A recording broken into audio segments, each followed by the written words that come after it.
فرقت اهلي وناسي وكل شيء غالي،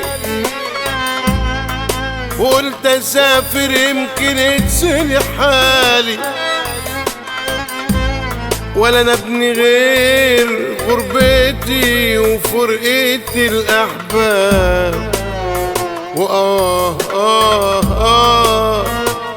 لو عشت نار غربتي هتحنوا على حالي.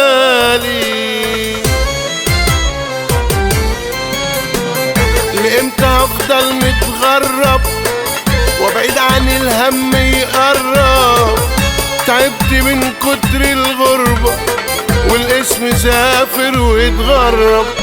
دمعة عينيا بخبيها والضحكة أصبحت ناسيها، والناس فاكرني بروح أعبي شنط فلوس وانزل بيها. ما يعرفوش إني بقاسي كم عيد وأنا مفارق ناسي. أنا لو عيت حبة ما بلقاش واحد يحن ولا يواسي.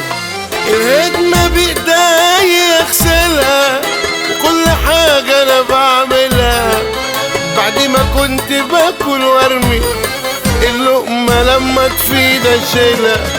دلوقتي شفت اللي ما شفتوش وعشرت خلق ما يتعشروش، وعشان اعدي بقيت ليام بقيت احب اللي ما حبوش.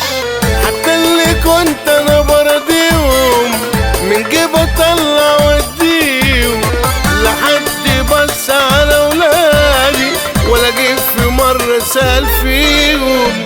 فرح اختي عدى وما حضرتوش، وابو صاحبي مات وما عزتوش، واخويا ليه كام يوم عيان وغصب عني ما كلمتوش.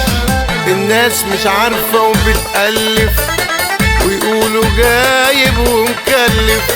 اول ما في الحتة شافوني فاكرني بنك وبيسلف. الغربة توغى واخدانا بسببها ياما ناس وحشانا. اول ما نرجع بنلاقي في ناس كتير مش عارفانا.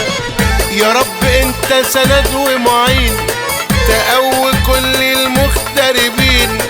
ده كل واحد عنده هموم والناس بتبص ومش حاسين. لو عشت نار غربتي هتحنوا